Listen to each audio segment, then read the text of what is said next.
আসসালামু আলাইকুম রহমতুল্লাহ বরকাতুহু আলহামদুলিল্লাহ রাব্বিল আলামিন ওয়াসসালাতু ওয়াসসালামু আলা নবিয়িনা মুহাম্মদ ওয়া আলিহি ওয়া আসহাবিহি আজমাইন আম্মা বাদ। সুপ্রিয় দর্শক শ্রোতা ভাই বোনেরা, আজকের পৃথিবীর সবচেয়ে আলোচিত এবং ঘটনাবহুল ভূখণ্ডসমূহের অন্যতম হলো সিরিয়া। একজন মুসলমানের কাছে মক্কা এবং মদিনার পরে তৃতীয় সবচেয়ে গুরুত্বপূর্ণ এবং পবিত্রতম ভূখণ্ড হলো সিরিয়া। কারণ রাসূল করিম সাল্লাল্লাহু আলাইহি ওয়াসাল্লামের বহু তাৎপর্যপূর্ণ ভবিষ্যৎবাণী রয়েছে সিরিয়াকে কেন্দ্র করে। আজকের সিরিয়ার প্রাচীন এবং ঐতিহাসিক নাম ছিল শাম। এই শামকে কেন্দ্র করে যতগুলো বর্ণনা হাদিসের কিতাবসমূহে পাওয়া যায়, সেই শামের সীমানা অবশ্য আজকের সিরিয়া থেকে বেশ খানিকটা বিস্তৃত এবং বড় ছিল। সিরিয়া, জর্ডান, ফিলিস্তিন এবং লেবানন এই দেশগুলো মিলে ছিল তখনকার শাম। অবশ্য তখনকার শামের সবচেয়ে প্রধান এবং বড় অংশ যেহেতু আজকের সিরিয়ায়, সেই জন্য সিরিয়াকেই সাধারণত শাম বলা হয়। শাম বা সিরিয়ার প্রধান এবং অন্যতম বৈশিষ্ট্য হলো যুগে যুগে আল্লাহ সুবহানাহু ওয়া তাআলার পক্ষ থেকে বিভিন্ন নবী রাসূল যে সারা পৃথিবীতে এসেছেন, তাদের সবচেয়ে বড় অংশ এবং সবচেয়ে বেশি সংখ্যক নবী রাসূল এসেছেন এই শাম বা সিরিয়া। শাম বা সিরিয়া এটাই কিয়ামতের ময়দান হবে। কিয়ামতের দিন লোকেরা এখানেই সমবেত হতে থাকবে। এর বাইরেও শাম বা সিরিয়া প্রসঙ্গে রাসূল করিম সাল্লাল্লাহু আলাইহি ওয়াসাল্লামের আরও অনেক গুরুত্বপূর্ণ মন্তব্য এবং বক্তব্য রয়েছে। সামান্য কয়েকটি বক্তব্য আজ আপনাদের সম্মুখে আমরা পেশ করতে চাই। তার মধ্যে এক নম্বর হলো সহিহ বুখারীতে বর্ণিত হয়েছে, নবী আলাইহিস সালাতু ওয়াস সালাম বলেছেন, লা তাযালু তায়ফাতুম মিন উম্মতি মানসুরিন লা ইয়াদুররুহুম মান খাযালাহুম হাত্তা তাকুমাস সাআ। অর্থাৎ আমার উম্মতের মধ্যে একটা বিশেষ শ্রেণী, বিশেষ কিছু লোক থাকবে, একটা দল থাকবে যারা সত্যের পক্ষে লড়াই করতে থাকবে, আল্লাহর সাহায্য তাদের সঙ্গে থাকবে এবং তারা এই সত্যের পক্ষের লড়াইকে অব্যাহত রাখবে কিয়ামত কায়েম হওয়া পর্যন্ত। তাদেরকে যারা পর্যদস্ত করতে চায়, অপমান করতে চায়, ক্ষতি করতে চায়, তাদের কেউই তাদের কোনো ক্ষতি করতে পারবে না। এ হাদিসে নবী আলাইহিস সালাম যে দলটির কথা বলেছেন, যারা সাহায্য প্রাপ্ত হবেন আল্লাহর পক্ষ থেকে এবং যারা অটল অবিচল থাকবেন সত্যের উপরে কিয়ামত পর্যন্ত, যাদেরকে কেউ অপদস্থ করতে পারবে না, সেই দলটি কারা এবং তাদের অবস্থান কোথায় হবে, এই প্রসঙ্গে সহিহ বুখারীতে নবী আলাইহিস সালামের একাধিক সাহাবায়ে কেরামের মন্তব্য রয়েছে, যারা বলেছেন যে এখানে যে দলটির কথা বলা হয়েছে তারা হলেন সিরিয়ায় অবস্থানকারী হবেন এবং এটা হবে কিয়ামতের ঠিক আগ মুহূর্তে। তাবরানীর এক বর্ণনা, নবী আলাইহিস সালাম নিজেও বলেছেন আল্লাহ সাহায্যপ্রাপ্ত সেই দলটি থাকবে সিরিয়ায় বা শামে। সিরিয়া প্রসঙ্গে দ্বিতীয় হাদিসটি বর্ণিত হয়েছে সহিহ বুখারীতে। বিখ্যাত সাহাবী আব্দুল্লাহ ইবনে ওমর রাদিয়াল্লাহু তাআলা আনহু বলেছেন, রাসূল করিম সাল্লাল্লাহু আলাইহি ওয়াসাল্লাম ইরশাদ করেছেন, আল্লাহুম্মা বারিক লানা ফি শামিনা ওয়াফি ইয়ামানিনা, অর্থাৎ আল্লাহ আমাদের সিরিয়ায়, আমাদের ইয়ামানে আপনি বরকত দান করুন। এই কথা বলার পরে উপস্থিত লোকেরা বলল, ইয়া রাসূলুল্লাহ ওয়াফি নাজদিনা, আমাদের নজদেও আল্লাহ বরকত দান করুন, সেই দোয়া করুন আপনি। নবী আলাইহিস সালাম তাদের কথায় কর্ণপাত না করে আবারও বললেন, আল্লাহুম্মা বারিক লানা ফি শামিনা ওয়াফি ইয়ামানিনা। লোকেরা আবারও বললেন ওয়াফি নাজদিনা, আমাদের নজদেও। নবী আলাইহিস সালাম তখনও একই কথার পুনরাবৃত্তি করলেন এবং পরিশেষে বললেন, নাজদ সেই জায়গায় তো ফিতনা ফাসাদ হবে, সেখানে তো হত্যা মারামারি খুনাখুনি হবে, সেখানে তো ভূমিকম্প দেখা দিবে এবং সেখান থেকে তো শয়তানের শিং উত্থিত হবে, সেখান থেকে তো শয়তানের শিংয়ের আবির্ভাব ঘটবে, বের হবে।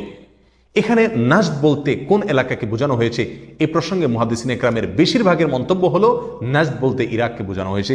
নাজদ বলা হয় উঁচু অঞ্চলকে, আরবের বিভিন্ন অঞ্চলকে নাজদ বলা হয়। হেজাজ এটাকেও নাজদ বলা হয়, যেটা সৌদি আরবের ভিতরে, আর ইরাককেও নাজদ বলা হয়। সহিহ বুখারীর বিশ্ববিখ্যাত ব্যাখ্যাতা আল্লামা কিরমানি রাহিমাহুল্লাহ এবং আল্লামা খাত্তাবী রাহিমাহুল্লাহ এবং আল্লামা ইবনে আব্দুল বার রাহিমাহুল্লাহ সহ অনেক বড় বড় মুহাদ্দিসিনে কেরাম এবং হাদিসবিদগণ মন্তব্য করেছেন যে হাদিসের শেষ অংশে নবী আলাইহিস সালাম যে নাজদ প্রসঙ্গে মন্তব্য করেছেন, সেখানে নাজদ বলতে ইরাককে বোঝানো হয়েছে। হাদিসের সবচেয়ে বড় সমাহার কানজুল উম্মালে আবু নাঈমে বর্ণিত নবী আলাইহিস সালামের এক হাদিসে পরিষ্কারভাবে নবী আলাইহিস সালাম নিজেই বলে দিয়েছেন এখানে নাজদ বলতে ইরাককে বোঝানো হয়েছে। যাই হোক, এই হাদিস থেকে আমরা বুঝতে পারলাম বরকত নবী আলাইহিস সালাম চেয়েছেন আল্লাহর কাছ থেকে এই শাম বা সিরিয়ার জন্য। তাহলে এই শাম বা সিরিয়া এটা গুরুত্বপূর্ণ একটি জায়গা এবং নবী সাল্লাল্লাহু আলাইহি ওয়াসাল্লামের কাছে খুবই প্রিয়, আল্লাহর কাছে খুবই তাৎপর্যপূর্ণ একটি ভূখণ্ড। তৃতীয়ত যে হাদিসটি আমরা এই প্রসঙ্গে পেশ করতে চাই, সেটি বর্ণিত হয়েছে সুনানে আবু দাউদে এবং মুসনাদে আহমদে। নবী আলাইহিস সালাম থেকে বর্ণনা করেছেন আব্দুল্লাহ ইবনে হাওয়ালা রাদিয়াল্লাহু তাআলা আনহু, তিনি বলেন যে রাসূল করিম সাল্লাল্লাহু আলাইহি ওয়াসাল্লাম আমাকে বলেছেন, দেখো যখন তুমি দেখবে যে খেলাফত পবিত্র ভূমিতে অবতরণ করেছে, নেমেছে, এসেছে, প্রতিষ্ঠিত হয়েছে, তখন তুমি ধরে নিবে যে কিয়ামত খুবই সন্নিকটে এসে গেছে। এ হাদিসে নবী আলাইহিস সালাম পবিত্র ভূমিতে যে খেলাফত অবতরণ করলে কিয়ামত নিকটবর্তী এটা বোঝা যাবে বলেছেন। এখানে পবিত্র ভূমি বলতে তিনি কি বুঝিয়েছেন, এই ব্যাখ্যা প্রসঙ্গে প্রায় সকল মুহাদ্দিসিনে কেরামের অভিমত হলো নবী আলাইহিস সালাম এখানে সিরিয়াকে বুঝিয়েছেন। আগে এবং পরের আলোচনাকে পর্যালোচনা করলে সেটাই পরিষ্কার হয়ে যায়। সিরিয়া প্রসঙ্গে চতুর্থ যে হাদিসটি আমরা পেশ করতে চাই, সেটি সুনান তিরমিজিতে বর্ণিত হয়েছে। সেই হাদিস থেকে বোঝা যায় নবী আলাইহিস সালাম সিরিয়াকে গোটা মুসলিম বিশ্বের জন্য হৃৎপিণ্ড হিসেবে অভিহিত করেছেন, মন্তব্য করেছেন।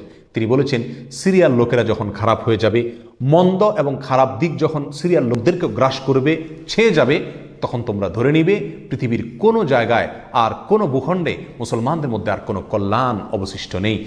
অর্থাৎ হৃৎপিণ্ডের মতো সিরিয়ার মানুষের মধ্যে যখন পচন ধরবে তখন গোটা দেহে, গোটা মুসলিম বিশ্বের মধ্যেই পচন তার আগেই ধরে গেছে, এটা পরিষ্কারভাবে বোঝা যাবে। এ হাদিস থেকেও সিরিয়া অত্যন্ত গুরুত্বপূর্ণ ভূখণ্ড, সেটা পরিষ্কারভাবে আমরা বুঝতে পারি। সিরিয়া প্রসঙ্গে 5 নম্বর হাদিসটি বর্ণনা করেছেন আবু হুরায়রা রাদিয়াল্লাহু তাআলা আনহু, আর এটি বর্ণিত হয়েছে সুনান ইবনে মাজাহ। নবী আলাইহিস সালাম বলেছেন, একটা সময় আসবে যখন গোটা বিশ্বে বড় বড় যুদ্ধ বিগ্রহ সংগঠিত হবে, বিশ্বজুড়ে যখন বড় বড় যুদ্ধ দেখা দিবে, তখন মাওয়ালিদের অর্থাৎ নওমুসলিমদের একটি দল আল্লাহর পক্ষে, সত্যের পক্ষে, আল্লাহর দ্বীনের জন্য লড়াই করতে থাকবে এবং তখনকার আধুনিক যত অস্ত্রশস্ত্র এগুলিতে তারা সজ্জিত থাকবেন এবং সত্যের পক্ষে লড়াই করতে থাকবেন।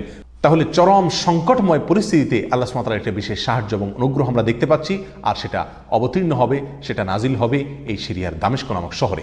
নাম্বার 6, সিরিয়া প্রসঙ্গে নবী আলাইহিস সালামের আরেকটি তাৎপর্যপূর্ণ ভবিষ্যদ্বাণী রয়েছে, যেটি বর্ণিত হয়েছে সহিহ মুসলিমে। বর্ণনা করেছেন সাহাবী নওয়াস ইবনে সুমআন রাদিয়াল্লাহু তাআলা আনহু। তিনি বলেছেন, নবী আলাইহিস সালাম একবার দাজ্জাল প্রসঙ্গে দীর্ঘ এবং বিশদ আলোচনা করলেন। একটা পর্যায়ে এসে তিনি বললেন, কিয়ামতের পূর্বে আল্লাহর নবী ঈসা আলাইহিস সালাম যে আসমান থেকে অবতরণ করবেন পৃথিবীতে, তিনি অবতরণ করবেন মূলত সিরিয়ার দামেস্ক নামক শহরের, বর্তমান যে রাজধানী সেই দামেস্ক শহরের পূর্ব অঞ্চলের একটি উঁচু এবং সাদা মিনারায় তিনি অবতরণ করে দুনিয়াতে আসবেন। এসে সারা পৃথিবী জুড়ে তাণ্ডব চালানো দাজ্জালের বিরুদ্ধে তিনি লড়াই করবেন এবং সিরিয়ার এই লুদ নামক জায়গায় তিনি দাজ্জালকে হত্যা করবেন। একজন মুসলমানের কাছে যে সিরিয়ার ভূখণ্ডটি অত্যন্ত তাৎপর্যপূর্ণ তা পরিষ্কারভাবে হাদিসের মাধ্যমে ফুটে ওঠে। নাম্বার 7, তিরমিজি বর্ণিত এক হাদিসে আসছেন, নবী আলাইহিস সালাম ইরশাদ করেছেন, কিয়ামতের পূর্বে ইয়েমেনের হাজরামাউত নামক শহরে সেখানে আগ্নোৎপাত দেখা দিবে, আগ্নেয়গিরি দেখা দিবে এবং সে আগুন মানুষকে ধাওয়া করতে থাকবে। সেই পরিস্থিতি আসলে কিয়ামতের ঠিক পূর্ব মুহূর্তে আমরা কি করব, এই প্রসঙ্গে সাহাবা ইকরাম নবী আলাইহিস সালামের কাছে দিক নির্দেশনা চাইলে তিনি বললেন, আলাইকুম বিশাম, তোমরা শাম বা সিরিয়ায় গিয়ে আশ্রয় নিবে। অন্য এক হাদিসে আসছেন, নবী আলাইহিস সালাম বলেছেন, একটা সময় আসবে যখন 3টা জায়গায় একসঙ্গে যুদ্ধ চলবে, সিরিয়ায় এবং ইয়েমেনে এবং ইরাকে। একজন সাহাবী প্রশ্ন করলেন, ইয়া রাসূলুল্লাহ, আমাকে ওই সময় আপনি কোন পক্ষের হয়ে লড়াই করার জন্য নির্দেশ করবেন?